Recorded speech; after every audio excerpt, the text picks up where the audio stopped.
les gens, alors voilà, on va vous parler du match entre Lausanne et Grasshopper. Oui, c'est samedi soir à 18 h. Le championnat recommence.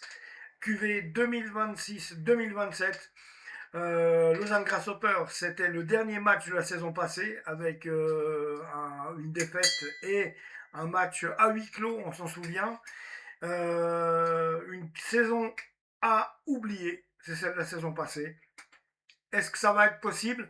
On s'attendait à beaucoup plus de recrues que cela du côté du Lausanne Sport. Et actuellement, pour l'instant, il n'y a zéro arrivée qui sont, à part des joueurs qui sont revenus comme Melvin Mastil, le gardien de but, qui est revenu au Lausanne Sport. Mais est-ce que ça sera assez solide pour pouvoir garder des buts en Super League?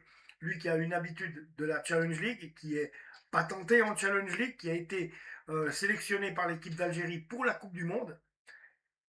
Voilà, donc c'est déjà bien de faire partie de ces choses-là. Je pense que Melvin va prendre du galon au fil des matchs, au fil du temps. Il faut lui laisser du temps pour monter en puissance. Mais est-ce qu'il n'y aurait pas fallu, c'est la première fois depuis longtemps, est-ce qu'il n'y aurait pas fallu un gardien titulaire qui soit patenté comme l'avait été Carlo Letizia, qui avait été récupéré dans son pays et qui était déjà un top gardien, hein. On l'a vu, il a été top.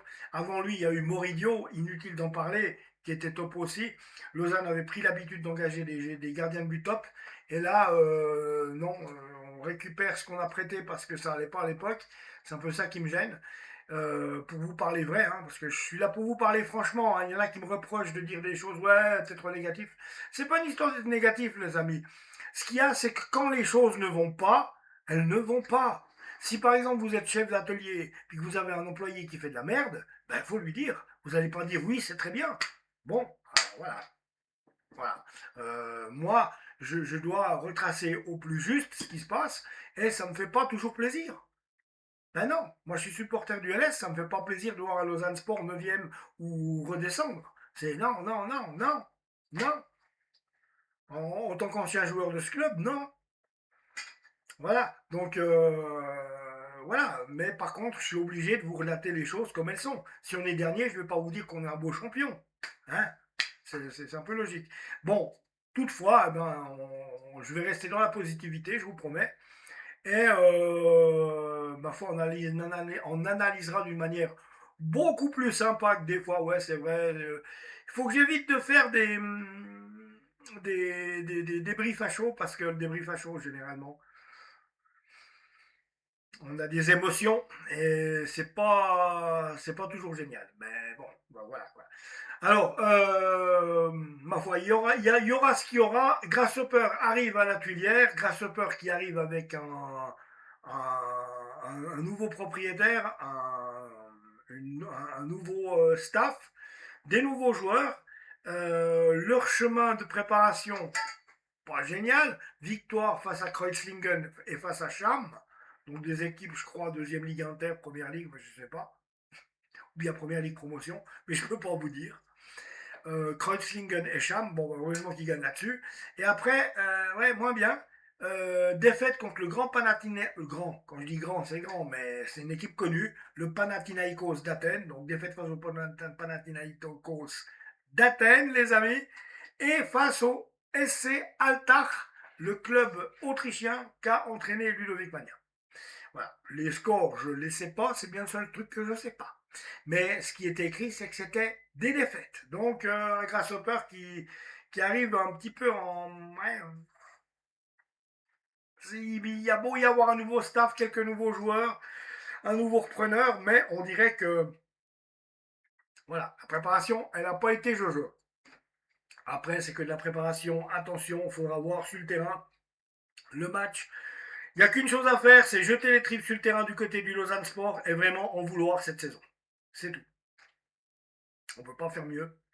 Il faut vouloir jeter les tripes sur le terrain et puis voir ce qu'on va pouvoir en ressortir. Puis ma foi, ben, on verra bien. Mais c'est bel et bien dommage que quand même la direction Ineos ne veuille pas dépenser plus d'argent pour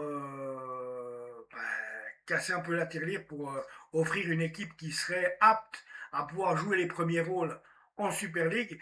Mais s'ils ne le font pas, c'est que l'ambition du LS, ben, n'est pas d'être dans les trois premiers, mais de simplement se maintenir.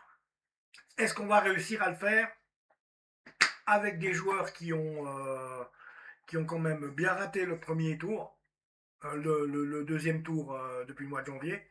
À voir. Après, je ne leur jette pas la pierre parce que voilà. Voilà. Mais c'est pas le retour de Melvin Mastil et encore moins celui de La Fuente qui va me faire sauter au plafond, les amis. Bref, on verra. Allez, Lausanne, quoi qu'il arrive, de toute façon. Encore et toujours. Il n'y a pas de problème. Abonnez-vous à la chaîne, les amis.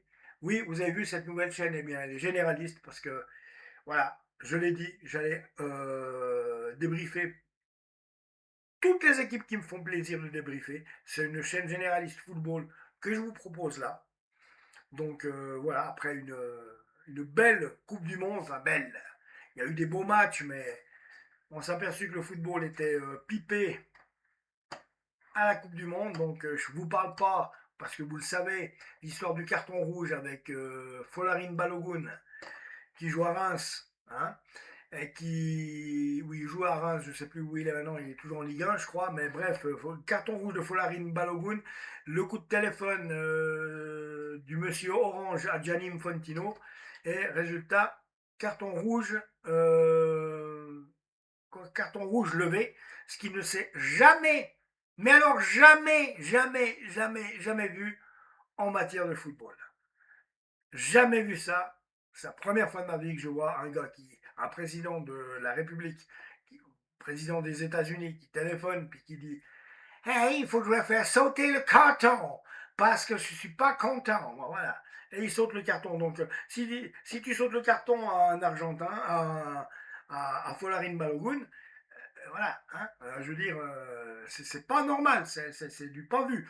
Et puis après, on a vu beaucoup de choses, des Argentins qui ont fait énormément de tacles, de coups de poing, de coups de pied, de coups de coude, et qui n'ont jamais eu un seul carton, ne serait-ce que Messi qui met une semelle épouvantable contre un de ses adversaires, il méritait un rouge. Non, même la VAR n'a rien dit. Et quasiment tous les joueurs argentins se sont prêtés au jeu du tacle par derrière, du coup de pied, du coup de poing, du coup de coude. Personne ne leur a rien dit. Et la cerise sur le gâteau, c'est Leandro Paredes. Bon, mais là, il va quand même être sanctionné, Leandro Paredes, parce que envoyer des coups dans la figure, se battre carrément avec un de ses adversaires, ça, au football, c'est complètement interdit. Et là, il risque de choper ses 20 matchs. Hein. J'espère, ce serait bien. Ce serait bien pour lui faire comprendre qu'il ramasse 20 matchs et puis qu'il arrête ça parce que c'était juste horrible. Et je ne sais pas ce qui s'est passé avec ces Sud-Américains, mais alors, quand tu aussi les Colombiens contre la Suisse, ça allait juste. Mais alors, France-Paraguay, que les Paraguayens, eh ben, mes amis, ah, je vous le dis. Hein. Bon, allez, on n'en est pas là. Lausanne Sport, Grassopre, c'est samedi soir à la Tuilière. Abonnez-vous à la chaîne, puis prenez soin de vous.